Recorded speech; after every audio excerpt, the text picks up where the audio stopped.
everyone, I am Randy Suarez, aka Silva Crow, today back here with another amazing reaction. This time we're back with some more offending everybody. Worst job in America, and there's plenty of them, but I think he's focusing on a single one.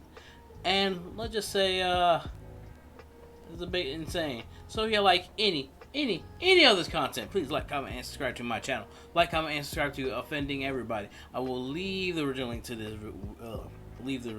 video down below so you can watch it uninterrupted. Got my tongue tied and everything. Also, link to my Twitter, Instagram, and TikTok. Follow me on those social platforms. Link to my Cashapp.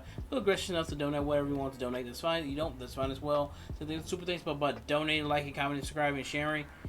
It lets me know y'all rock with the reaction content, rock with the channel, and rock with your boy. But let's see what he's talking about. So let's get started. All right, we're back with some more Offending Everybody, and let's see what he's talking about. So let's go. Whoa. You're probably wondering how I got here. Well, that's because I work the worst job in America called Mental Health Therapy Aid, or MHATAS for short. MHATAS? It sounds like a really terrible quesadilla. In psych wards and are basically babysitters for adults, feeding them, monitoring them, getting viciously attacked by them, all for the low pay of 35 grand a year. That's right, for an unlivable wage, you too can deal with the stress of, will I get assaulted today? When I started the job, I had no idea what I was getting into. All they asked in the interview process was, are you okay with mandated overtime? In which they might as well have asked, how poor are you? Because who is okay with being forced to work? Hey, did you think you were about to go home? Well, not anymore. We're gonna need you to watch Billy. Be careful, he's off his meds and loves to bite. My first... The fuck? Okay. So let me get this straight. And I mean, I had jobs like that too, because here's the thing. My previous employment took the sweet ass time to find someone to work the evening shift, and all of us were taking turns working the evening shift. We waited for basically 2.5 months of them looking for somebody. I'm like, y'all not looking for anybody. Because I was at that point, I was at my breaking point going back and forth like this. I was about to quit. Luckily, they did get somebody finally. But it also started, and then when something else fell through, it's just a lot. But yeah.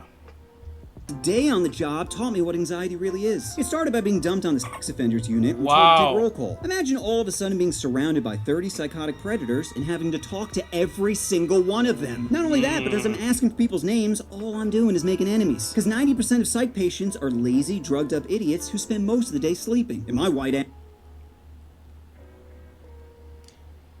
That sounds very familiar. Kind of like high school, college things.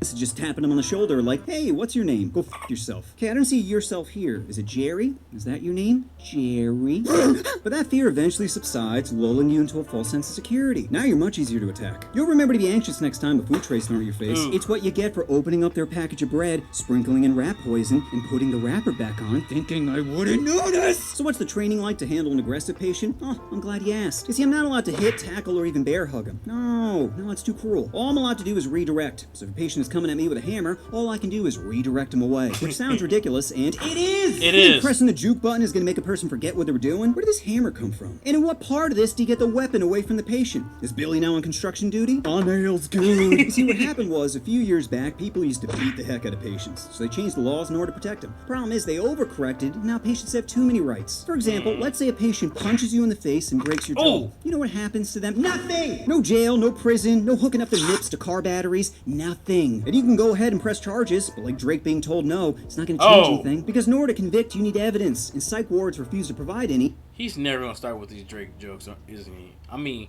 don't get me wrong, I find them funny, but at the same time, he's never going to stop.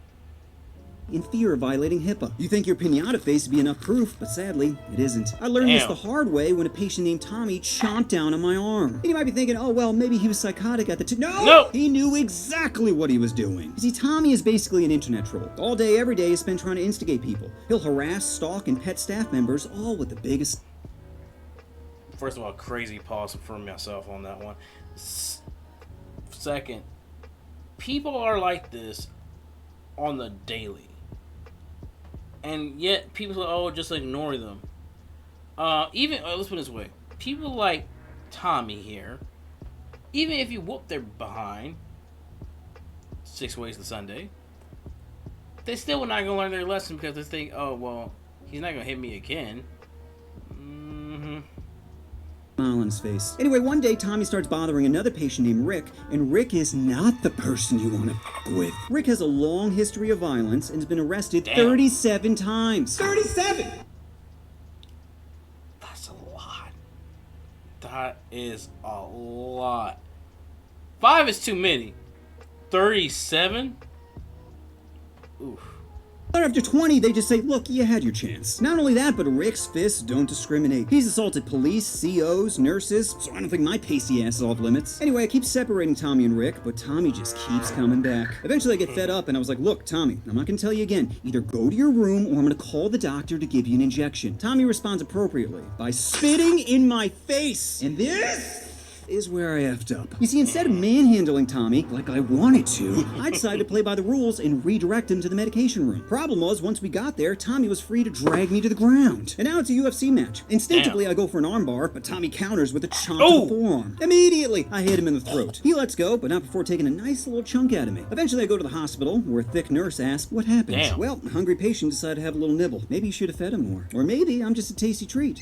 That's when I get a call from my supervisor telling me Tommy is HIV positive. Positive! Yeah. And you think you will not let him know way sooner than that when you're dealing with these type of patients? Oh, yeah, that's irresponsible for that place. Definitely irresponsible. Not only do I get stitches, but I also get that fear rattling around in my brain noodle. Oh, but at least I get a few days off from work. Sure, but it's my own time. That's right, when you get injured, the hospital doesn't give you days off. So I had to use my own vacation time. Some people vacay in Hawaii while I sit home worrying about time. So I returned to work a week later and talked to Tommy's parole officer, who piled on more bad news, saying that even with an injury requiring stitches, there was nothing he could do. So what do you think Tommy did once he found out there were no consequences? Did he guess level up his troll game? Yep, turns out giving an a-hole a get-out-of-jail free card is like giving Drake a preteen, saying, I hope you don't abuse this. And this is just one of many times I was injured at the psych center, not including all the psychological trauma. There was a stretch between February and November where I was legitimately worried about my life, mostly due to a patient named Tyrone. Tyrone has the 3 fucking Tyrone. most dangerous qualities of any human. He's dumb as rocks, paranoid, and freakishly strong. He barely even worked out either. He was just built like a gorilla. And that's not even a race thing. If anything, I was the slave in our relationship. Fetch me some water, boy. Yes, sir. Right away, sir. But even with walking on eggshells, Tyrone would still get furious with me. Mostly because, like I mentioned earlier, he's paranoid! If you just glanced at this dude wrong, he'd think you're plotting against him. But luckily, most of the staff knew how to handle Tyrone, which was just to ignore him. Engaging with someone paranoid only fuels their delusion. So the simplest strat is to just ignore him. However, one staff member named Jamal apparently didn't get the memo and starts arguing with Tyrone. I'm trying to separate him when Jamal says, stop talking about something and do it. Now my anxiety is So you're asking to get cooked. Alright. Okay. skyrocketing. Because if Tyrone starts swinging at Jamal, I'm the best option to get him off, and I'm not a good option. Be like a preteen trying to wrestle Drake. You're so cute when you struggle. So I'm begging Jamal, come on. He is not stopping with these Drake jokes. Jesus. Man, it's not worth it. But he just has to run his mouth again and say, I knew you were soft. And just like that, it's boss battle time. Tyrone grabs Jamal by the neck and just tosses him across the room, like he was playing frisbee with an infant, causing him to fly through the air before landing hard on the concrete. Then Tyrone starts charging towards Jamal when out of pure desperation I yell, Chipotle! Tyrone hesitates. Chipotle, Tyrone! I'll go out right now and get you Chipotle if you leave Jamal alone. Panting, Tyrone goes, burrito. I'm like, yep, I'll get you a burrito right now, but you gotta chill, okay? Go to your room and I'll bring it to you. At this point, I could see the gears turning in his head, so with my heart pounding, I looked right at Tyrone and said, chicken burrito. Tyrone looks at me, nods, then hit Powering off. Oh, sorry about that. I think my speaker died. Hold on. Give me a moment.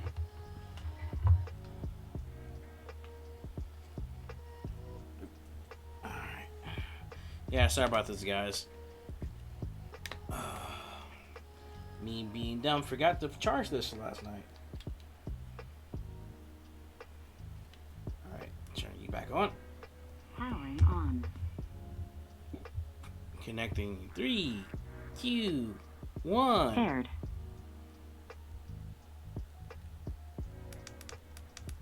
Maximum volume. There it.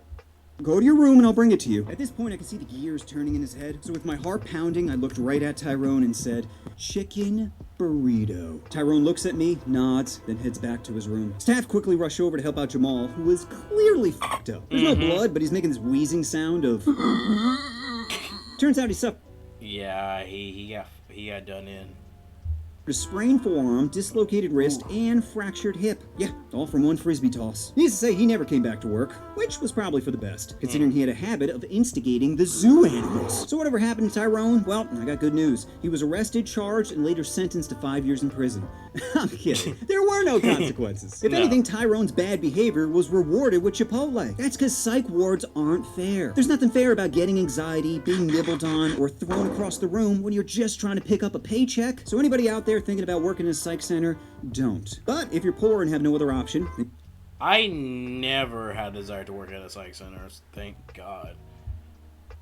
Just remember, if you can't appeal to someone's mind, then try appealing to their stomach. Yeah. How did you get HIV? The same way as everybody else. A hungry man. Think of psych wards like the Middle East, where the patients are the man and you're the woman. What's the worst job in America? As a coal miner, Uber driver, hand? I worked as a lot of 3 years, and I don't want to say it was hell, because there's a lot of cool people in hell. Prince, DMX, Kobe. There's no one cool in the psych ward. Interesting, sure, but no one I'd take a helicopter ride with. Damn. Positive. Society looks at a drooling person and sees a problem. Well, I see a solution. We're all thinking the same question. How dumb can a person be before tapping is illegal? We gotta draw a line somewhere. Can't just be giving out low fives to every grunting girl. So how dumb is too dumb? What if she thinks the earth is flat, or crystals have healing powers, or condoms feel just as good as raw dogging? At what point does her ignorance become a red flag instead of a green light? I asked this because there was a patient at the psych center named Stacy who was aesthetically banging, but mentally a Pop-Tart. Now, I didn't have the desire to pet her untrimmed kitty, but other patients did. Staff would repeatedly catch her playing the who's in my mouth game, which was such a nightmare. Because patients porking will get you in trouble, but patients assaulting will get you fired. And whatever the IQ threshold for consent is, Stacy was right on the border. Sure, she could answer basic questions, but her brain came with a built-in buffer, like trying to play Elden Ring on a Chromebook. Anyway, the good news is Stacy was eventually transferred to an all-female unit, where it was clear no one wanted to taste her seafood. I didn't hear no. Hey, Positive? You know what you want to do. Okay. Note to self, never work at a psych ward. I feel bad for the people that do. Jesus, doing all that, I guess, personality, the best way I can put that. Still, damn, that fucking sucks.